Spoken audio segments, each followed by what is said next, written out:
के बारे में। अशोक महान इस प्राचीन इतिहास का सबसे मोस्ट इंपोर्टेंट है, जिसने शासन किया 273 बीसी से 231 तक। इसने शासन किया था 273 बीसी से 231 बीसी तक। ये थोड़ा लेंथी होगा, इसको थोड़ा सा अच्छे से कवर करेंगे। तो हम पढ़ते हैं, यह बिंदुसार के शासनकाल में, इसमें हम पढ़ते हैं यह बिंदुसार के शासनकाल में, यह बिंदुसार के शासनकाल में अवंती का राज्यपाल था। अवंती का राज्यपाल था। बिंदुसार के शासनकाल में ये अवंती का राज्यपाल था, ये भी आप याद रखोगे। इसमें पढ़ते हैं 269 ईसा पूर्व में इसका राज्य अभिषेक हुआ था। 269 ईसा पूर्व में इसका राज्य अभिषेक हुआ था। इसका राज्य अभिषेक हुआ था, कोरोनेशन हुआ था। देखिए यहाँ पे हम ये पढ़ते हैं, इसने शुरुआत के 4 वर्षों में, आप ये कहोगे सर ऊपर तो डेट 273 लिखे, यहाँ 269 है, तो इसने शुरुआत के 4 सालों में इसने उत्तराधिकारी के युद्ध लड़े थे और अपने 99 भाइयों की हत्या की थी। इसने 99 भाइयों को मारा था। अब आप ये कहोगे सर इसका एक भाई कहाँ है, ये तो 101 थे, तो इसने अपने एक भाई को छोड़ दिया था। इसने एक भाई को छोड़ दिया था। इस भाई का नाम क्या था? तीस। इस भाई का नाम क्या था? तीस। इसने 30 को छोड़ दिया था, बाकी 99 भाइयों को मार दिया था। इसके बाद हम पढ़ते हैं अशोक को बौद्ध ग्रंथों में, हम पढ़ते हैं इसको, अशोक को बौद्ध ग्रंथों में क्या कहा गया है? तो अशोक को बौद्ध ग्रंथों में देवानमय प्रियदर्शी कहा गया है। देवानमय प्रियदर्शी। तो याद रखेंगे आप इनको, बौद्ध ग्रंथों में इनका नाम क्या मिलता है? देवानमय प्रियदर्शी। व पुराणों में इनका नाम क्या मिलता है? तो हम पढ़ते हैं अशोक को पुराणों में क्या कहा गया है? इनका नाम पुराणों में अशोक वर्धन मिलता है। इनका नाम पुराणों में अशोक वर्धन मिलता है। तो आप याद रखोगे इनका नाम पुराणों में अशोक वर्धन है। और साथ में 4 अभिलेख हैं जिनका नाम है मास्की, गुर्जरा, नेत्तुर और उगाडेलम। नेत्तुर और उगाडेलम। तो हम पढ़ते हैं मास्की, गुर्जरा, नेत्तुर और उगाडेलम। इन चारों अभिलेख में इसका नाम अशोक मिलता है। इसका नाम जो है वो अशोक मिलता है, यानी जो अशोक नाम है वो सिर्फ इन्हीं 4 अभिलेखों के अंदर मिला है। इसके बाद हम पढ़ते हैं, देखिए इसके बाद हम अगले नेक्स्ट स्लाइड में पढ़ेंगे, तो एक बार इस स्लाइड को मैं अच्छे से समझा देता हूं। देखिए मैंने ये बताया है बिंदुसार के शासनकाल में ये अवंती का राज्यपाल था, ये बात आप याद रखोगे। 269 बीसी में इसका राज्याभिषेक हुआ, बल्कि राजा तो 273 में बना माना जाता है। तो शुरुआत के 4 सालों में इसने 99 भाइयों को मारा था, फिर गद्दी पर बैठा था। एक भाई को छोड़ दिया था इसने, ये नहीं पता क्यों छोड़ा था, क्योंकि किसी बुक में नहीं लिखा हुआ। इसके बाद हम पढ़ते हैं अशोक को बौद्ध ग्रंथों में देवानमय प्रियदर्शी, पुराणों में अशोक वर्धन कहा गया है। मास्की, गुर्जरा, नेत्तुर और उगाडेलम में इसका नाम अशोक मिलता है। इसके बाद हम पढ़ते हैं इसने अपने राज्य अभिषेक के 8 वर्ष बाद, इसने अपने राज्य अभिषेक के 8 वर्ष बाद, राज्य अभिषेक के 8 वर्ष बाद कलिंग का युद्ध लड़ा था। कलिंग का युद्ध लड़ा था। और जो ये कलिंग का युद्ध था ये किस किस के बीच था? तो हम पढ़ते हैं जो ये कलिंग का युद्ध था, ये कलिंग का जो युद्ध था ये लड़ा गया था नंदराज, जो उड़ीसा या कलिंग के राजा थे, और एक तरफ थे इसमें अशोक। इसमें अशोक की जीत हुई और नंदराज की हार हुई थी। तो हम पढ़ते हैं इसने कलिंग का युद्ध लड़ा था। अब देखिए ये युद्ध क्यों लड़ा गया था? तो हम पढ़ते हैं इस युद्ध का जो उद्देश्य था, इस युद्ध का जो उद्देश्य था, तो आप ध्यान रखेंगे इस युद्ध का उद्देश्य हाथियों की प्राप्ति थी। तो ये कहा गया है अशोक ने हाथियों की प्राप्ति के लिए ये युद्ध लड़ा था। इसके बाद हम ये भी पढ़ते हैं इस युद्ध के बाद अशोक ने कलिंग की राजकुमारी के साथ विवाह किया था। अशोक ने कलिंग की राजकुमारी कारुवाकी के साथ में विवाह किया था। कारुवाकी के साथ में अशोक ने विवाह किया था। तो कलिंग की राजकुमारी कारुवाकी के साथ में अशोक ने विवाह किया था। और ये भी कहा जाता है इस युद्ध में अशोक ने जम के नरसंहार किया था, जिसकी वजह से अशोक का हृदय परिवर्तन हुआ। अब ये नरसंहार क्या है, यानी जम के इसने लोगों का गला काटा था, खून खराबा किया था, जिसको देख के इसका हृदय परिवर्तित हुआ और इसने इस युद्ध के बाद बौद्ध धर्म को अपना लिया। इस युद्ध के बाद बौद्ध धर्म को अपना लिया। और इसको बौद्ध धर्म की शिक्षा किसने दी थी? तो इनको बौद्ध धर्म की शिक्षा उपगुप्त नामक साधु ने दी थी। उपगुप्त नामक साधु से शिक्षा ली थी। तो हम पढ़ते हैं इसने उपगुप्त नामक साधु से शिक्षा ली थी। देखिए, मैंने ये बताया है अपने राज्याभिषेक के 8वें वर्ष पश्चात इसने हाथियों की प्राप्ति के लिए कलिंग का युद्ध लड़ा। अब कलिंग का युद्ध नंदराज के साथ में हुआ था इसका युद्ध। अब देखिए, वहां पे जाके इसने कलिंग की राजकुमारी कारुवाकी के साथ विवाह भी किया, हाथियों की प्राप्ति भी की और उस युद्ध में इसने जम के नरसंहार किया, काफी सारे लोगों को मौत के घाट उतार दिया। और वहां पे देख के उन मरे हुए लोगों के उस खून खराबे को देख के इसका हृदय परिवर्तित हुआ और इसने सोचा युद्ध की नीति को छोड़ के आज के बाद ये धर्म के रास्ते पे चलेगा और इसने बौद्ध धर्म को अपनाया। और बौद्ध धर्म की जो शिक्षा थी वो इसने उपगुप्त नामक एक साधु से प्राप्त कर ली थी। इसके बाद हम पढ़ते हैं अशोक ने उज्जैन की महारानी के साथ भी विवाह किया। अशोक ने उज्जैन की महारानी जिसका नाम था महादेवी के साथ में भी अशोक ने विवाह किया था। तो हम पढ़ते हैं महादेवी के साथ में अशोक ने विवाह किया और इससे इसको एक पुत्र और एक पुत्री प्राप्त हुई थी। इसको एक पुत्र और पुत्री प्राप्त हुई थी। इसके पुत्र का नाम था महेंद्र और इसकी पुत्री का नाम था संघमित्रा। इसके बच्चों का नाम था महेंद्र और संघमित्रा। एक पुत्र एक पुत्री इसको प्राप्त हुई थी जिसका नाम था महेंद्र और संघमित्रा। इसने क्या किया, महेंद्र और संघमित्रा दोनों को श्रीलंका भेज दिया। इन दोनों को श्रीलंका भेज दिया। किस लिए? बौद्ध धर्म की शिक्षा देने के लिए, बौद्ध धर्म के प्रचार प्रसार के लिए, बौद्ध धर्म के प्रचार प्रसार के लिए। तो हम पढ़ते हैं इसने बौद्ध धर्म के प्रचार प्रसार के लिए अपने बेटे बेटी को श्रीलंका में भेज दिया। और इसके बाद हम पढ़ते हैं अशोक ने धर्म की नीति अपनाई और अभिलेख लिखवाने स्टार्ट कर दिए। तो मैं आपको बता दूं, अशोक महान को जाना जाता उसके अभिलेख की वजह से और अशोक ने अभिलेख लिखवाए। इसमें मैंने ये लिखा है इसने बौद्ध धर्म की शिक्षा उपगुप्त नामक साधु से ली थी और मैंने लिखा इसने उज्जैन की महारानी के साथ विवाह किया। इसका एक बेटा एक बेटी था। इसके बेटे का नाम महेंद्र, बेटी का नाम संघमित्रा था। इनको श्रीलंका भेजा किस लिए? बौद्ध धर्म के प्रचार प्रसार के लिए। उसके बाद इन्होंने बौद्ध धर्म की शिक्षा अपना ली और इसने लगातार अभिलेख पे अभिलेख लिखवाने स्टार्ट कर दिए। वहीं अभिलेख की वजह से ये महान बना है और वहीं अभिलेख आपके एग्जाम में पूछे जाते हैं। तो अब हम पढ़ते हैं इसके अभिलेखों के बारे में। तो आगे कंटिन्यू करते हैं। तो देखिए, हम पढ़ते हैं यहाँ पे अशोक के अभिलेख निम्न 4 लिपियों में मिले हैं।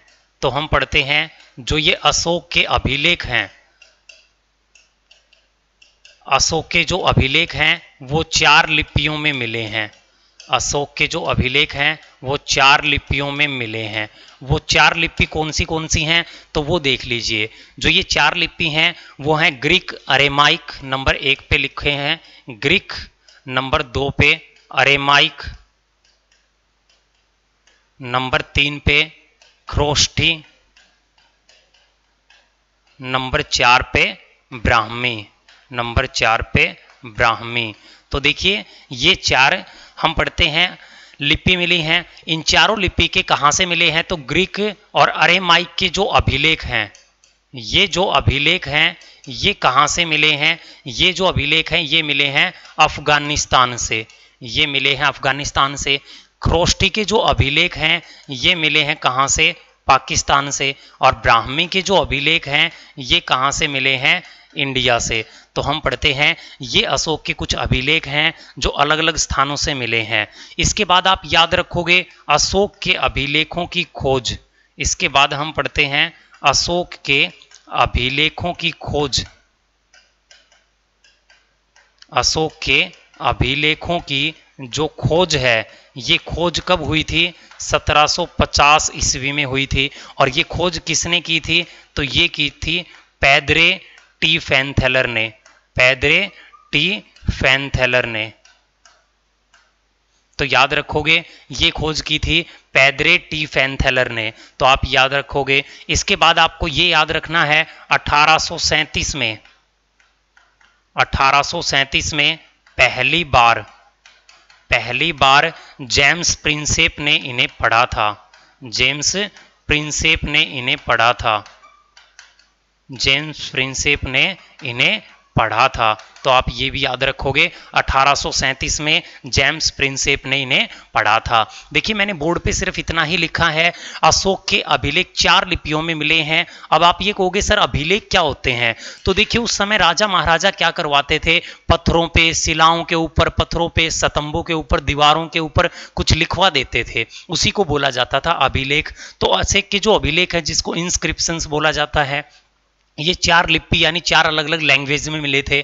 ग्रीक और अरेमाइक के तो अफगानिस्तान में मिले हैं, इसके ख्रोष्टी के पाकिस्तान में, ब्राह्मी के इंडिया के अंदर मिले हैं। अशोक के अभिलेखों की खोज जो है वो 1750 में शुरू हुई थी, जो पैदरे टी फैनथेलर ने की थी। 1837 में पहली बार इन्हें किसी व्यक्ति ने पढ़ा था, जिस व्यक्ति का नाम था जेम्स प्रिंसेप। इसका मतलब ये है आज तक हमें समझ नहीं आए हैं, एक अंग्रेज ने इस लैंग्वेज को पढ़ लिया है, यानी ये लैंग्वेज आज तक समझ नहीं आई है। अशोक क्या कहना चाहते थे, लेकिन इस अंग्रेज ने पढ़ लिए और हमें बता दिए। अब हमें क्या करने हैं, अशोक के जितने अभिलेख मिले हैं इन अभिलेख लिखने हैं, और उन अभिलेखों में अशोक ने हमें क्या क्या बताने की कोशिश की है आप ये भी याद रखोगे। तो अशोक ने हमें इन अभिलेखों में क्या क्या बताने की कोशिश की है, तो हमें अशोक के 14 अभिलेख मिले हैं। तो याद रखोगे हमें अशोक के 14 अभिलेख मिले हैं, और वो 14 हमें अलग अलग स्थानों से प्राप्त हुए हैं।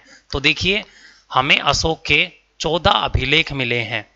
अशोक के हमें 14th अभिलेख मिले हैं, और ये जो 14 अभिलेख हैं ये 14 अभिलेखों के बारे में हम पढ़ेंगे। तो एक एक करके हम इन अभिलेख की हेडिंग डाल लेते हैं। अशोक का पहला अभिलेख, तो देखिए हम पढ़ते हैं अशोक का प्रथम अभिलेख, प्रथम इंक्रिप्शंस, पहला अभिलेख, अशोक का पहला अभिलेख। अब देखिए जो ये पहला अभिलेख था, इस पहले अभिलेख में किस चीज का जिक्र है, तो हम पढ़ते हैं इसमें अशोक ने पशु बलि की निंदा की है।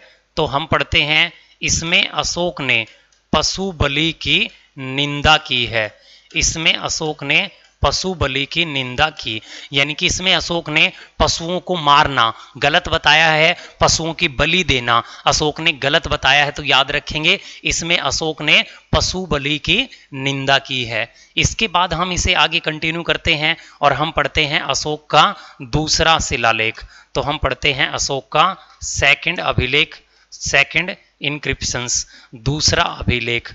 अशोक का जो ये दूसरा अभिलेख है, इस अभिलेख में अशोक ने क्या कहा है, तो अशोक ने इसमें अशोक ने मानव व पशुओं की चिकित्सा व्यवस्था का उल्लेख किया है।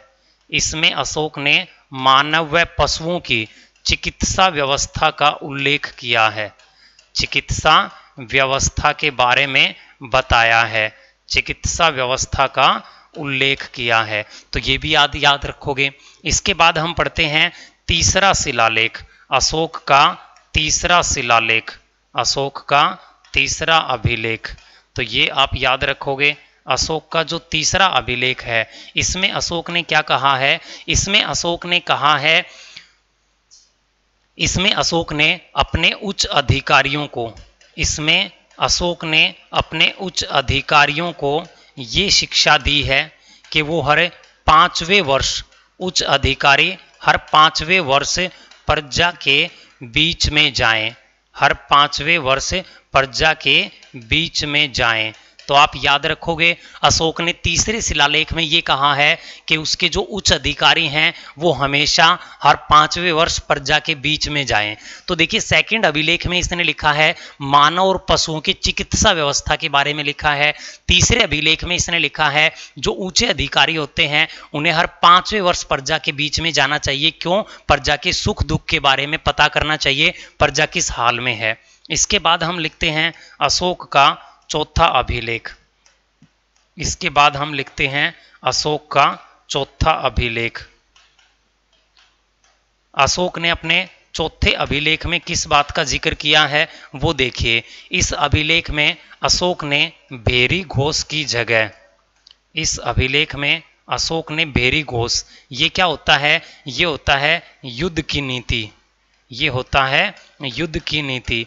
इसमें अशोक ने भेरी घोष की जगह धम घोष की व्याख्या की है, धम घोष। और ये क्या होता है? धर्म की नीति, ये क्या होता है? धर्म की नीति। अशोक ने भेरी घोष की जगह धम घोष की व्याख्या की है, व्याख्या की है, अपनाने की बात कही है। तो गौर से देखिए इसने अपने चौथे जो अभिलेख है इसमें ये कहा है युद्ध की नीति को छोड़ के धर्म की नीति को अपनाना चाहिए, ये इसने चौथे अभिलेख में बात कही है। इसके बाद हम पढ़ते हैं इसका पांचवां अभिलेख, इसका पांचवां अभिलेख, फिफ्थ इंक्रिप्शंस। तो पांचवें अभिलेख में इसने धर्म महामात्रों की नियुक्ति की बात कही है। पांचवें अभिलेख में इसने जो धर्म महामात्रों की नियुक्ति की बात कही है, धर्म महामात्रों की नियुक्ति की बात कही है। तो पांचवें अभिलेख में इसने धर्म महामात्रों की नियुक्ति, यानी हर राजा को अपने यहाँ पे धर्म का प्रचार प्रसार करने के लिए बड़े धर्म महामात्रों की नियुक्ति करनी चाहिए, ये कहा है अशोक ने। इसके बाद हम पढ़ते हैं छठा अभिलेख, इसके बाद हम पढ़ते हैं इसका छठा अभिलेख, सिक्स्थ इंक्रिप्शंस, अशोक का छठा अभिलेख। इसमें अशोक ने क्या कहा है? इसमें अशोक ने सेल्फ कंट्रोल की बात कही है, आत्म नियंत्रण की शिक्षा दी है। इसमें अशोक ने आत्म नियंत्रण की शिक्षा दी है। तो देखिए अशोक ने अपने छठे अभिलेख में अपने आत्म नियंत्रण की, सेल्फ कंट्रोल की शिक्षा दी है। तो देखिए ये अशोक के 14 अभिलेख हैं जो मैं एक एक करके आप लोगों को पढ़ा रहा हूं। ये सारे के सारे अभिलेख में अशोक ने अच्छी शिक्षाएं देने की कोशिश की है, और जो ये अच्छी शिक्षाएं हैं इन्हीं वजह से अशोक को जाना जाता है महान की श्रेणियों में। तो अशोक ने ये अपने अपने शिलालेख लिखे और इन शिलालेखों में कुछ अच्छी शिक्षाएं दी। तो 1 से लेकर 6 शिलालेख हम लिख चुके हैं, 6 के 6 मैं आपको डिफाइन कर चुका हूं। अब पढ़ते हैं अशोक का 7वां शिलालेख। तो हम पढ़ते हैं अशोक का 7वां शिलालेख। तो हम पढ़ेंगे यहां पे अशोक का 7th अभिलेख, 7वां इंक्रिप्शंस। तो देखिए अशोक का 7वां अभिलेख, लेकिन मैं आपको बता दूं ये 7वां और 8वां एक साथ पढ़ेंगे, क्योंकि 7 और 8 में एक ही बात लिखी गई है। 7वां और 8वां अभिलेख, दोनों अभिलेख में एक ही बात कही गई है, और वो क्या है? इसमें अशोक ने अपनी तीर्थ यात्राओं का वर्णन किया है। इसमें अशोक ने अपनी तीर्थ यात्राओं का वर्णन किया है। तो हम पढ़ते हैं 7वें और 8वें अभिलेख में अशोक ने अपनी तीर्थ यात्राओं का वर्णन किया है। अशोक ने अपनी तीर्थ यात्राओं का वर्णन किया है, यात्राओं का वर्णन किया है। अशोक ने अपनी तीर्थ यात्राओं का वर्णन किया है। इसके बाद हम पढ़ते हैं, देखिए तीर्थ यात्रा शायद समझ ही आ गया होगा अपनी तीर्थ यात्राओं के बारे में इसने बखान किया है, लिखा है। इसके बाद हम लिखे हैं 9वां शिलालेख। इसके बाद लिखते हैं 9वां शिलालेख, यानी अशोक का 9वां अभिलेख। अशोक ने 9वें अभिलेख में क्या कहा है? इसमें अशोक ने सच्चे शिष्टाचार व सच्ची भेंट का उल्लेख किया है। इसमें अशोक ने सच्ची भेंट यानी सच्चा शिष्टाचार, सच्ची भेंट व सच्चे शिष्टाचार का उल्लेख किया है। सच्चे शिष्टाचार का उल्लेख किया है। यानी सच्चे मिलन के बारे में और सच्चे शिष्टाचार के बारे में, सच्चे बिहेव के बारे में अशोक ने उल्लेख किया है अपने 9वें शिलालेख के अंदर। इसके बाद हम पढ़ते हैं अशोक का 10वां शिलालेख। इसके बाद हम पढ़ते हैं अशोक का 10वां शिलालेख, 10वां अभिलेख। इसमें अशोक ने किस बात का वर्णन किया है? इसमें अशोक ने ये शिक्षा दी है कि जो ऊंचे अधिकारी हैं, जो ऊंचे अधिकारी हैं, उनको हमेशा प्रजा के बारे में सोचना चाहिए। उनको हमेशा प्रजा के बारे में, उनको हमेशा प्रजा के बारे में सोचना चाहिए। उनको हमेशा प्रजा के बारे में सोचना चाहिए। उनको हमेशा प्रजा के बारे में। तो देखिए अशोक ने 10वें शिलालेख में ये कहा है, उन्हें हमेशा 10वें शिलालेख में कहा है जितने भी ऊंचे अधिकारी होते हैं राजा के पास, उन्हें हमेशा प्रजा के बारे में सोचना चाहिए। प्रजा दुख से रह रही है, प्रजा सुखी से रह रही है। इसके बाद हम पढ़ते हैं अशोक का 11वां शिलालेख। इसके बाद हम पढ़ते हैं अशोक का 11वां शिलालेख। 11वें शिलालेख में अशोक ने क्या कहा है? इसमें अशोक ने धर्म की व्याख्या की है। तो हम पढ़ते हैं, इसमें अशोक ने धर्म की व्याख्या की है। इसमें अशोक ने धर्म की व्याख्या की है। इसके बाद हम पढ़ते हैं अशोक का 12वां शिलालेख। इसके बाद हम पढ़ते हैं अशोक का 12वां अभिलेख। 12वें अभिलेख में अशोक ने क्या कहा है? इसमें अशोक ने अपने कलिंग युद्ध का वर्णन किया है। इसमें अशोक ने अपना कलिंग युद्ध का वर्णन किया है। देखिए 11वें शिलालेख में तो धर्म का उल्लेख कर दिया और 12वें शिलालेख में इसने जो वो कलिंग का युद्ध लड़ा था उस पूरे के पूरे कलिंग के युद्ध का बखान किया है। इसके बाद हम पढ़ते हैं इसका 13वां शिलालेख। इसके बाद हम पढ़ते हैं इसका 13वां शिलालेख। और जो ये 13वां शिलालेख है इसमें अशोक ने, हम पढ़ते हैं 13वां शिलालेख के अंदर अशोक ने स्त्री महामात्रों की नियुक्ति की बात कही है। इसमें अशोक ने स्त्री महामात्रों की नियुक्ति की बात कही है। 1 मिनट।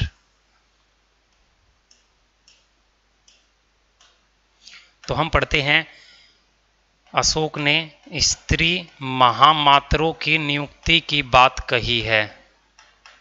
महामात्रों की नियुक्ति की बात कही है।